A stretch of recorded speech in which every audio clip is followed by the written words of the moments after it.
Karbi Anlongni asua, it is not only the issue of Karbi Anlong, it is a issue of entire Northeast and especially Assam. आरो बे इस्युखौ लानानै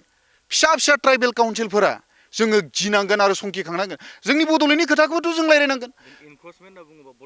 आयौ huge भाई जोङो दिनै नामावल'सो tribal बेल and block बे tribal बेल एन्ड ब्लकनि सिङाव नों नायोबोला लाख लाख बिगा 2 लाखसो बिगानि हायाव इनक्रोच जाजोबना थाखानाय कुनु दिन इभिक्सन खालायाखै कुनु दिन डिभटार खालायाखै